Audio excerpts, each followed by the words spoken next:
I am very cerebral about my excitement. I don't I don't freak out. I maybe in the same way that you might see other reactioners freak out.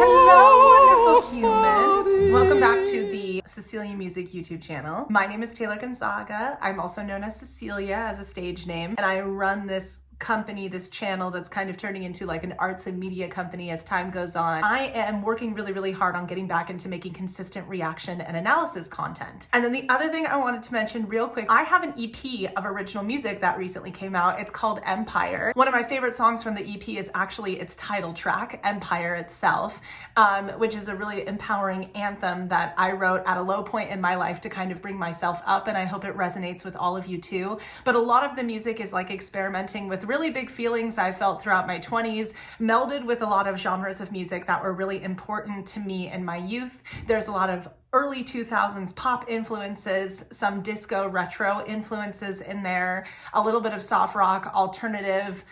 There's even some gospel melodies in there. And then of course there's some country and folk as well, which is a genre that I like to write in quite a bit. And so there's a lot of different genres influenced in this EP, and I'm super proud of the music. Big shout out to Black Diamond Studios in Portland and Grammy award-winning producer Tiger X for helping me out with this amazing body of work.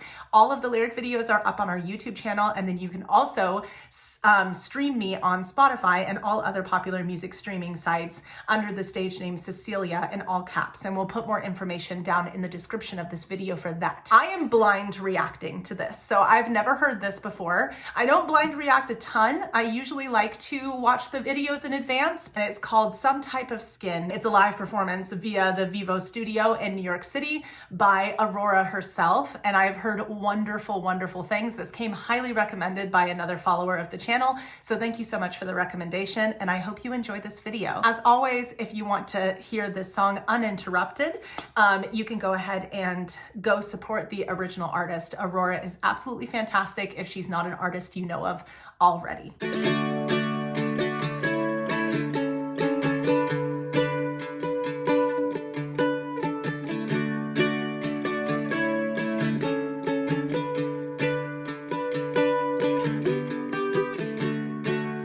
Hit me hard where I am soft. Should my heart reveal itself to be more than a muscle or a fist covered in blood? However much it feels to bleed, it's only temporary. From the get-go, this is a little bit of a different sound for Aurora than what I'm used to. I think it's mostly the instrumentation. I love the instrumentation of this piece. It gives it more of like a folksy vibe, and Aurora kind of has always kind of crossed over into like ethereal folk. She is crossing over into more of like kind of like that down-home wholesome folk that really pulls people in and feels extra intimate in a way that the ethereal doesn't always feel. I also love that she's utilizing more of her lower register at the beginning of the song. That's a little bit of a departure from a lot of the beautiful things that we have heard from her in the past. I have heard that there's a great high note in this video too, so obviously she utilizes more of her range than that. I love the range of her voice that this starts in. There's something very intimate about being in what I kind of like to term as your conversational range, which is when a singer is singing in a range that's more similar to their natural speaking voice. And I also love the thematic parts of the song. She's really good at getting at the vulnerabilities of people. A lot of times we become really hardened by our existence in this world, and everything that she does in her brand is about promoting her own softness and talking about the heart is more than just a muscle. There's so much more metaphysically happening, metaphorically happening with your heart, and how we refer to our heart in society besides just a part of your body. And so she really gets to the core of that. I'm never disappointed when it comes to Aurora. I'm a huge Aurora fan. We're good people and we both deserve peace. Peace, my God, is love. Type of skin I got, my God, is love. Build some type of skin I got.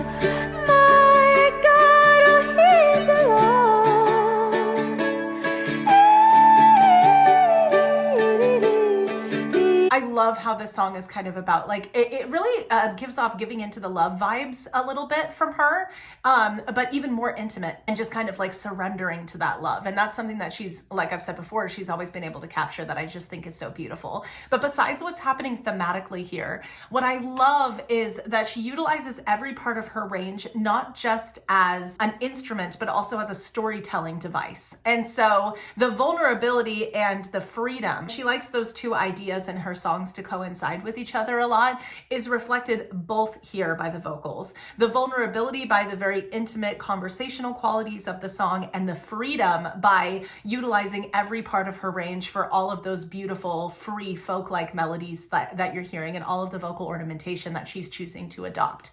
What I love is how easy she can go into her upper register because she lightens the weight up there. She doesn't carry that darkness, that richness that you hear in the lower register up into the upper register. She instead has this beautiful ethereal quality to her upper register that's lighter, has a little bit more escaping air, but not too much. It's still fully supported. And there's just a beautiful balance and transition.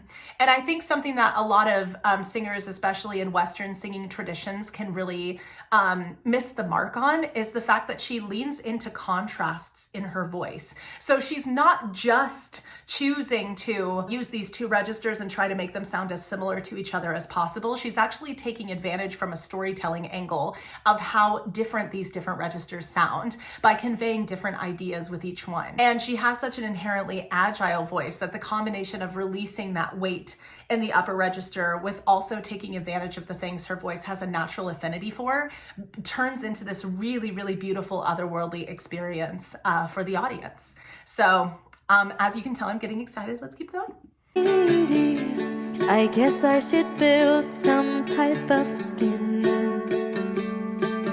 and let breath be air, and love the things I know might disappear. The last light of the sun, I let it slow me down. I'll crawl where everybody runs.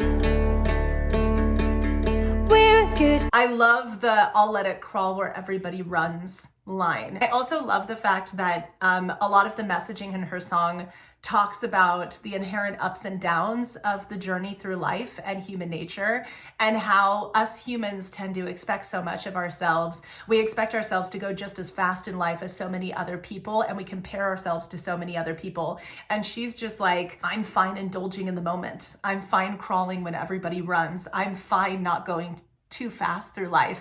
In fact, it might work against me to go too fast in life because then I can't indulge in and enjoy in the world around me. And that's something that enjoyment of that moment and taking us out of this like society that's so overrun by capitalism sometimes and so overrun by, you know, oppressive government systems or having to go or hustle. We forget to claim that moment for ourselves.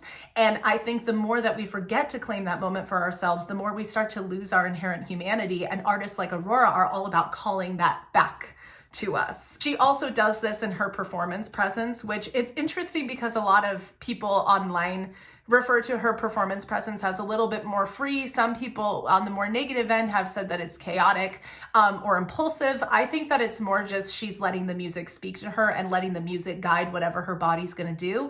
I've always personally really loved her style. It's just interesting to hear the online discourse about it. But her style is evolving as she gets older, and she turns into this person that almost has like this very maternal love for the planet and for humanity, and this very like soothing, I'm always going to endlessly invite you in energy about the way that she performs. She literally is always kind of pulling the audience into her, always saying, please be intimate with me. Please, I want to let you into that. I want to make direct eye contact with you. I want you to be invited into my world. And in a world that's increasingly scared of really, really deep connecting intimacy, she wants to create an environment where we can all be soft for a while and indulge in that. People, and we deserve peace. If difficulty seems, my God, it's alone. Some type of skin I got. My God, it's alone. Build some type of skin.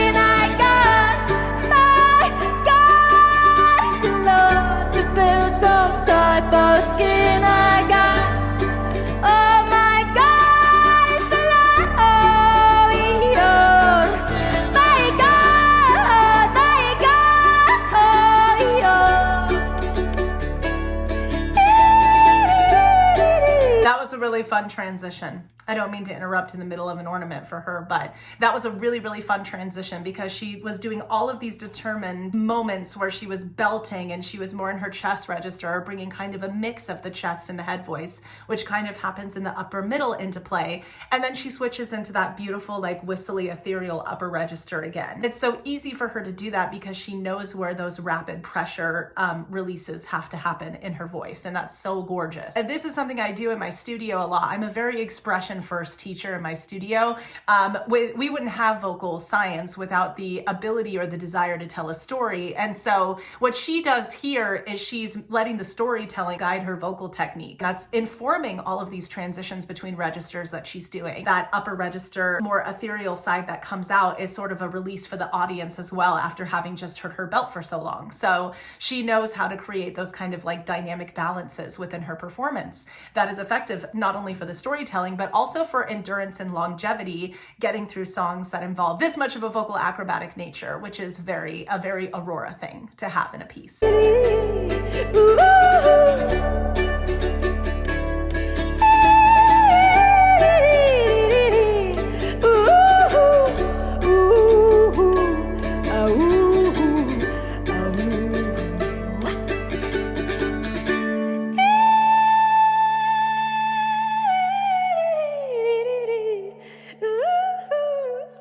I feel like she was having so much fun in that. I feel like the spirit of fun and freedom comes from her facial expressions, from her body, and from her voice all at the same time. There is something else that I coined in my studio called kind of a hierarchy of expression, where the voice is the primary storytelling device, and then everything else in your body kind of follows suit. And so because she's done so much work in understanding how this song is going to convey joy and going to convey determination and going to convey her message, she can, her body will naturally follow suit to it, and her face will naturally convey the joy that she wants to experience. And man, does that just invite you in. She's just allowing herself to be goofy about it and have a sense of humor, and she knows that these runs are kind of silly, but silly in like the best way. She's not afraid of being embarrassed. And by the way, I'm not saying that I actually find it cringy. I actually don't. Because some people might do some of the mannerisms that she does and feel like they would easily embarrass themselves doing it. I feel like people are so afraid of cringiness that they actually don't get to the art that they're really meant to create because they're so afraid of it being cringy, or they get caught up in their own heads. But the reason that she's not cringy at all, even though she does these things that other people might consider that way if they did them themselves, is because she fully commits to them. She fully brings the audience into that experience. And so all we feel is joy and freedom from it. I've said freedom like 50 times in this video, but all we feel is that. We don't feel any of the cringe because she's not embarrassed of herself. She believes in what she's doing. And so much of performing on stage in any capacity, whether you're in a musical, an opera, portraying a character, or you're doing a piece that kind of stands on its own, it doesn't matter. So much of it is just full commitment and being able to bring your audience into an experience. There are singers on stage, we call them the park and bark singers in the opera world. There are singers on stage that will literally just like try to be as technically efficient as a singer as possible. And they might sound really good, but if they're completely dead on stage and they're not doing anything to express, they're usually not going to get picked in auditions as often as the person that might not be as consistent of a singer but expresses more. And what Aurora has is this beautiful combination of both, where she really deeply understands what her instrument can do and managing vocal pressure and managing these transitions between registers, but she does it with so much dramatic intention and expression. The melding of those two things is probably one of the hardest things for a performer to truly accomplish, and it's a big separation between like a really strong amateur sound and a performer that is like a seasoned professional. It's in those details, and it's in that full body commitment. She's one of the original people that I reacted to on this channel, and I love all of my Aurora fans that come here and listen to these videos and listen to my insights. Thank you so much. We are actually going to Aurora's concert up in Seattle at the end of this month, and we're hoping to film a vlog video about our experience going and seeing her live for the very first time. So we will 100% be posting that to the channel really soon, and a lot of other fun content is coming your way too. And go stream my EP Empire if you feel so compelled to listen to some new music. It's always good to support our indie artists out there. I am one of them. them, and I know that I can attest to the fact that it means so much to us when you do. Thank you so much for all your support of this channel, and I hope you enjoyed, and I'll catch you in the next one. Bye!